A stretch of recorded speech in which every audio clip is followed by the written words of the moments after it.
आजको यस कार्यक्रमका प्रमुख अतिथि हाम्रो संस्कृति पर्यटन तथा नागरिक उड्डयन मन्त्रालयका अफिसिएटिङ सेक्रेटरी श्री घनश्याम उपाध्यायज्यू, नाथमका executive director Durgadatta Dhakal sir, professor doctor Ramesh Rajkumar sir, नाटाका नवनियुक्त president Shri Achyut Guragain sir,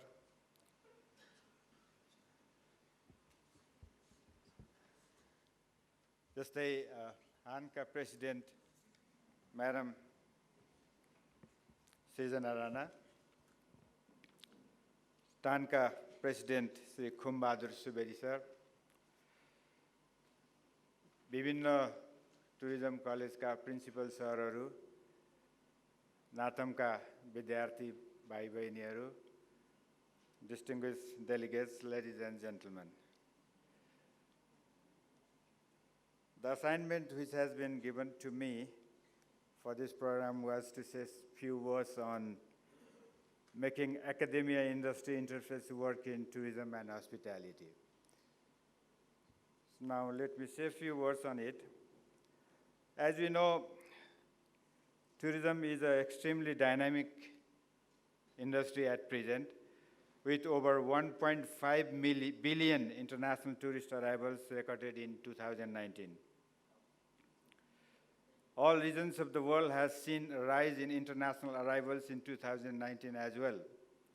And the rapidly developing knowledge-based service economy have put in an increased demand for professionals to manage the tourism business effectively. And this is precisely the reason why, amongst various other fields of knowledge, desire for acquiring management qualifications is growing, both amongst the fresh graduates and working executives. Tourism and hospitality education in Nepal has been on a rapid rise in last 1.5 decades. Before late 90s, tourism and hospitality education was not offered as separate areas of specialization. Employees in the tourism businesses were mostly from locally trained in vocational fields or graduates from abroad universities. Now, different literature show that before 2008, there were about 32 types of training packages being offered in Nepal in the tourism areas by different institutions with different modular approaches. It is also claimed that all types of training packages run that time were by various institutions and were focused on the local community or people, tourism entrepreneurs or enterprises, professionals, and the tourism development workers. So those training programs were broadly classified as 6 main disciplines related to tourism development and management, which I believe one was trekking, mountaineering, and tour guide. And tour guide was based for nature, culture, and heritage. Travel, tour, and hospitality management. Food, lodge, accommodation services. Destination planning or development and management. Tourism interpretation, promotion, and marketing. And the 6th one was enterprise or entrepreneurship or leadership development and management. So all those training packages were ranging from 1 day to 9 months duration. So majority of the training courses have been offered by NATAM that time, together with some private institutions, which were recently then opened. In addition to some of the tourism colleges, besides their academic courses, they were also offering few specific tailor-made tourism trainings upon special demands. So just to name few these training programs, under trekking, mountaineering, tour guide, the trainings which used to be offered were local tour guides, mountaineering, training on religions, senior river guides, junior river guide. Similarly, travel, tourism, and hospitality management, front office, hotel reception, travel trade, tour packages, airlines ticketing, IATA basic training. So under food and lodge management services, cookery, bakery, food preparation and control, hotel lodge management, butchery, waiter, waitresses, dining etiquette, housekeeping, bartender, bail persons, hotel representative, customer care, domestic helper. On destination planning, development, and management, the training used to offer for tourism and environment awareness, sustainable tourism development and management, tourism development planning, ecotourism and biodiversity conservation, and tourism measurement. So under tourism interpretation, promotion, and marketing,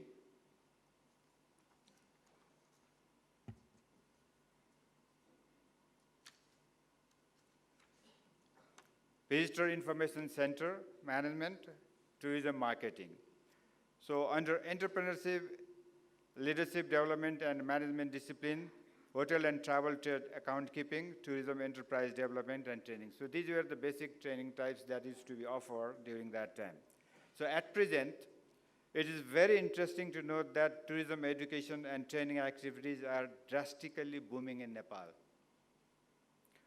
There are more than half a dozen colleges and dozens of private companies which offer tourism education and tourism-related short training courses. Some of the tourism colleges even offer the course directly affiliating with international colleges. The academic courses being run by various colleges include, as has been told by Sir, 10+2 in hotel management certificate, certificate in food and beverage management, diploma or postgraduate diploma in hotel management, tourism management, bachelor in hotel management, bachelor in travel and tourism management, bachelor in travel and tourism studies, bachelor in science with honors in hospitality management, BSc honors in culinary art management, bachelor of business administration in hotel management, masters in tourism studies, masters in tourism management, and masters in tourism and hospitality management.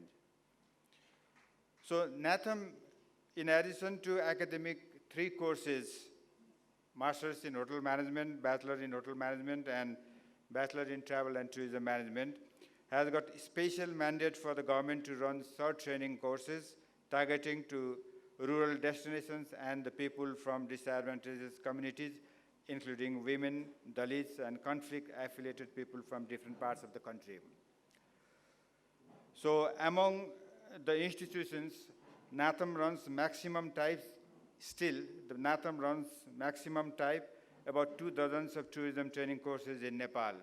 So I don't need to explain all these training programs because all of you are quite aware about it. Now, the question arises, why there is a need for academia-industry interface? We have been running so many types of training programs and academic courses here in Nepal, and why there is a gap between academic institutions and the industry. So why there is a need? So academia-industry interface could be defined, in my perception, it could be defined as interactive and collaborative arrangement between academic institutions and business corporations for the achievement of certain mutually inclusive goals and objectives. So both industry as well as the academic institutions should be in win-win position. So previously, tourism and hospitality, especially hospitality business schools, were looking for placements and internship for the residents and the industry for fresh recruits who are well-trained and equipped with the right knowledge, skills, and attitude to be able to contribute to organization's growth. Now, the situation has changed. Tourism business organizations are placing growing emphasis on finding the right person for the right job. Hence, it forces the tourism business institutions to think more carefully on their quality, and similarly, the academic institutions to move forward as per the need of the fast-growing tourism industry. Today, globally, it is seen that academic institutions have realized the importance of working closely with employers, mainly for the following reasons. There being increasing complexity in academic and business world and constantly changing needs of the industry. Another reason, increasing criticality of human competence in creating and sustaining comprehensiveness of the organization. And third, shift in management paradigm of tourism institutions for earlier academic models to revenue-based models. And another reason, growing competition for student placements and industry mindshare with rapid increase in the number of tourism schools and hence to manage graduates. So another reason, growing pressure from industry to make their fresh recruits productive from day one to reduce the subsequent training costs. And another reason is increasing independence between academia and industry to satisfy need for sustenance and innovation in their respective areas. So what type of interface is needed? So in this case, so for the above reasons, many industry in the successful tourism nations think that rather than just being the employers of tourism and hospitality institutions' output, they have become stakeholders and partners in progress. Industry, on the other hand, has also discovered the advantages of collaborative learning opportunities. Business corporations seek to play increasingly important role in advance of academic institutions to incubate the talent they need. The shift towards the short-term performance metrics and stakeholders' interest has led to a number of changes in conduct of business, which has transferred its effect on tourism schools. So it is also argued and recommended toward increasing and enhancing academic industry interface, which may be broadly included the following types. So actually, there are many, in business world, the many management, business management institutions, they have already been following such concepts since a long time. But in our tourism case, so greater degree of industry tourism school collaboration to integrate employees' need into the programs and offer. Second, the real involvement with industry to allow students to gain valuable practical experiences and also to facilitate development of business. Third, improve the programs by enhancing the participation of a number of guest speakers who can offer their own practical experiences. And academic staff should be encouraged to keep their skills updated by undertaking practical consultancy on a regular basis. There are other number of avenues through which tourism institutions could collaborate with industry. Some of the common globally used avenues are guest lectures by industry representatives, suggestions in curriculum and content designing, executive education and management development programs, joint seminars by academia and industry, both for executive and students, like what we are doing here right now. Consulting on tourism development, management, and related issues by academia. Academia generating ideas and acting as incubators to new businesses. Inclusion of tourism industry's experts in governing councils and other board of studies. tourism industry providing financial and infrastructure support to tourism schools for their development, funding academic and applied project research work, organizing training programs according to industry requirements. It is also observed that the major objective of academia-industry partnership and initiative taken in this direction revolves around getting lucrative and better job orientation opportunities for graduating students. It is also argued that academia-industry collaboration is a must if industry has to benefit from research and development activity at tourism schools. And such a relationship should be encouraged across cultures for the benefit of global tourism promotion.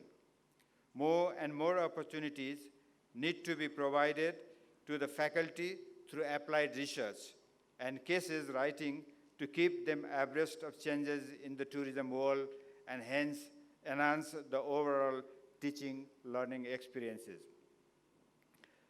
Few cases or examples which I would like to cite over here. As I know that in 1980, here in Nepal, one study was done regarding Nepal Tourism Development Program. So that study was done jointly by one of the world's renowned tourism university, that's the University of Surrey, UK, together with the Nepal government. It was in 1980, And second, just I want to say, because I was also one of the participants of this program, there was a Tourism Policy Forum which was organized by UNWTO in 2004 in Washington, D.C. through George Washington University. Similarly, another program which I attended was 4th Asia Pacific Ecotourism Conference. It was in Malaysia, organized in 2006 by the Malaysian tourism government and the Malaysian universities. And another program which I attended was the Second World Tourism Conference. It was also in Malaysia in 2006. It was also organized jointly by Malaysia government and the tourism universities. Because as we know that Malaysia has been organizing Visit Malaysia here so many times. And there was one program here in Nepal which I attended. It was in year 2010. That was Himalayan Trail Regional Workshop Program. So that program was organized by ICIMOD, one international non-governmental organization, SNB Nepal, and also in collaboration with the University of Salzburg, Austria. Similarly, recently I attended one program in Korea that was in Changwon, UNESCO International Education Conference. It was based on sustainable tourism, development in education cities. So that program was organized by UNESCO Regional Bureau, Education in Asia and the Pacific, and the many universities from different countries. So in that way, in collaboration with the universities or teaching institutions, we can organize so many programs. So likewise, tourism and hospitality institutions have to move beyond the phenomenon of working with employers towards the concept of working with partners. So the academic institutions have to take this tourism industry as their partner. The collaboration between the two is dynamic and complex. A synergistic relationship has to be covered between the tourism schools and the industry so that both can benefit and also contribute to enhance the entire teaching learning process. So what I would like to suggest as a future course of action is academia-industry interface is a less researched area, specifically in tourism and hospitality education in Nepal. Though regarded as a critical challenge to tourism and hospitality education in Nepal, less has been suggested on the right path and strategy of cashing on this partnership and aligning it for the benefit of both industry and the academics. Each of the above mentioned potential areas of collaboration need to be explored in detail, to identify the nitty-gritty of the Nepalese tourism industry and developing a right strategy to make them work. Every tourism school follows a different model and hence need to adopt the industry partnership model, which best suits their academic model and objectives. One cannot be everything, but need to concentrate on some areas to derive the best of them. Researchers can formulate the hypothesis to test the suitability of various modes of different academic models and develop a flexible industry partnership model which can be adopted by tourism institutions according to their own setup. So it is believed that learning can be defined as a process of progressive change from ignorance to knowledge, from inability to competence, and from indifference to understanding. In much of the same manner, instruction or education can be defined as the means by which we systematize the situations, conditions, tasks, materials, and opportunities by which learners acquire new or different ways of thinking, feeling, and doing. This systematization can be brought about in tourism and hospitality education only through right synergy between academia and the industry. Thank you very much.